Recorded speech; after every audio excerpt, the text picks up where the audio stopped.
Oh, it's just brilliant. Gaydar. He was our second Secret Sundays act at Low Profile. The first one, of course, who launched it all with her massive voice was Beverly Knight. The third one was last weekend. If you weren't there, let me just remind you, X Factor star Joe McElderry in session. You can hear that session tonight on this show. And you can also hear our exclusive interview as well, because Joe McElderry caught up with our very own Neil Sexton, might be the other way around, at Low Profile last Sunday. This is what happened. Hello, I'm Neil Sexton. Welcome to another Secret Sunday. This time round, we have an amazing artist to bring to you, somebody who has won the public vote twice on 2 reality TV shows. They are X Factor, of course, and Pop Star to Opera Star. The person involved, of course, the one and only Joe McElderry. Welcome to Gaydar. How are you? You're Very good, thanks. Nice to see you. Thanks for joining us today. It's a pleasure. I'm really excited. Are you all good to go? Yeah, I am. I don't know what to expect yet, so it's really exciting. You know, normally when I come to a gig, I don't know who's going to turn up. Well, I don't know what kind of audience it's going to be, so I've tried to kind of put loads of songs in, fast, slow, bit of the opera, just everything, cover everything for everyone. When did you start singing? I was about 14, and I got up on a karaoke at my auntie's house. Well, I got forced to get up on a karaoke because everybody's like, go on, go on. And I didn't really, I couldn't bear performing in front of people. I just hated the idea of it. And then I got up and I built my confidence up and I started to really enjoy it and got the bug for it. And then I took part in a school production of Grease. And I was Danny Zuko, and after that I loved it. I went to Performing Arts College and then obviously entered the X Factor. That's why you wanted to go on to get to the X Factor? Yeah, then? Yeah. So tell us, why did you want to go and do Pop Star to Opera Star? Because that was quite a big step in a different direction. Yeah. Well, basically, at about the end of January, ITV offered me a part in the show. They were like, would you like to take part? And I had just come back from really relaxing holiday and I was all chilled out and I thought, oh, fabulous. So, you know, I already had a lot of things that I was planning for the rest of the year, and there was a block in the schedule where it was clear at that point in time. So it was just like, why not? You know, it'd be something fun to take part in. Didn't even think it would have anything to do with my career, to be honest. I just thought it would be something fun. I would learn something. And it, you know, just the buzz of performing on live TV again. That was really all I wanted to do it for. And then it kind of turned into something more. You know, I started to enjoy it every week. And when I was going to shows, I was singing, you know, stuff off me, the first album, Wide Awake, and people were like chanting at the end of the show, like Ness and Dorma, a lot of the opera songs. People were coming up to us in the street, please will you record this? And I thought, oh my God, people really want to hear this. So, and I started to really, really enjoy singing it. Like, I love singing it now. And yeah, so that's how it came about. Had you been to an opera? Not at all. No. Have you been to one since? No, I shouldn't say that. Yeah, but I mean, you know, it's kind of, I suppose what you would call what I do is kind of classical crossover. It's not full-on opera because I still pretty much sing in the same style of my voice. It's just using the different techniques that I learned. But I really enjoy it. And what I find is it's really nice because now I get two different sides to an audience. I get people that come to see the opera, people that come to see a bit of the pop. And what you find is the people that come to see the opera end up enjoying the pop, and the people that come to see the pop end, and it kind of just merges everybody together, and it always makes the shows really fun. We've seen, obviously, the final product, the show, the X Factor, Pop Star to Opera Star. What actually goes on behind the scenes during the week in preparation for those shows? Stress. Massive amount. No, it's really stressful. For a contestant, it's a really stressful. But if you turn the stress into something positive and just, like, really put all the stress into your song, it's great, you know. But having to learn a song, I think people think it's quite easy to learn a song in a week. But it's quite, you know, it's quite difficult, especially if you're trying to fit to a theme that's not suited to your voice, or that, you know, and yet sometimes, I mean, you see on the show, sometimes the songs are changed on a Friday night before the show, and you've just got to adapt. You can't go, oh, well, I can't do it. You just got to go for it. But having said that, it trains you for everything you'd need to know in the music industry, you know, like fast. You just got to pick it up fast. I was talking to your mum beforehand, and she was saying that George Michael paid you a compliment in that he thinks that you are better now than he was when he was your age at that stage in his career. Yeah, yeah, I mean, it's amazing to have those kind of compliments. Quite scary at the same time. You know, I mean, what do you say if somebody as big as him says that? So it is amazing. I have to pinch myself when I hear things like that. Did he give you, when you was on X Factor with you, did he give you any advice at that point? You know, he was such a genuine, honest man and lovely. And me and Cheryl went into his dressing room in for a cup of tea before the show started, which was probably one of the most surreal moments of my life. Just sitting in a Winnebago talking to Cheryl and George Michael in the same room. It was really random. But he was lovely. He was really nice, and he just said, just enjoy it, and you've entered this because you enjoy singing, and just always remember that that's why you do it, and the day that you don't do it for that reason, then you shouldn't do it. Booty from DJ Funkadelic, Axwell with Julian McKnight. How soon is glory? Like that. Gaydar. And it was Sexy and I Know It from LMFAO. I think we could say that Joe McElderry was very sexy last Sunday at Low Profile. If you were there, we were treated, well, I wasn't because I was DJing in Ireland, but if you were there, you were treated to a very intimate and exclusive and quite eclectic little session there. It was acoustic, it was dancey, it was in your face, it was ballady, it was classic, it was all sorts.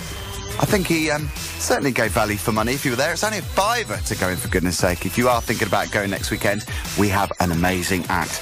But let me bring you the continuing part of the interview with Neil Sexton. This is Joe McElderry, I should say, recorded live last weekend at Secret Sundays. You came out on your website, I think, didn't you, about a year ago? No, somebody hacked us. Oh, first. right, yeah, okay. But yeah, I did release a statement on my website. Yeah. Was that something that, I presume were you sort of forced into that? So had you wanted to come out publicly like that? No, to be honest, I don't think I was forced.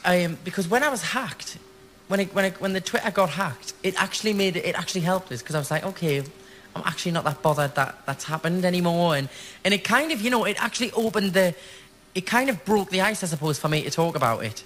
If anything, so it was more helpful than a hindrance. When did you actually come out to yourself?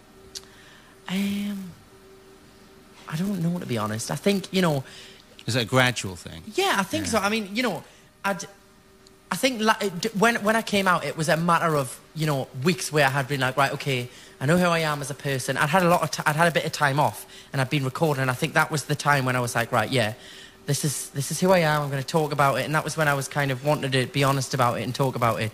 So I'd probably say then, but up until then, I was always like, I was never really interested in anybody, so I didn't really know. Did you get a fairly good reaction generally? People? I was absolutely humbled by the reaction that I got. I mean, I remember that the first day I'd done the interviews with the papers, and I knew it was going to be in. And I walked into Marks and Spencer's next to the flat where I was staying last year, and it was front page, and I was like, oh my God, I think it's seriously not got anything else better to write.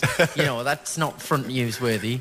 And everybody in the shop was like shouting, "We love you, Joe, well done," and it was just really nice. And even now, people are so lovely, and the fans were absolutely amazing. They were just so supportive.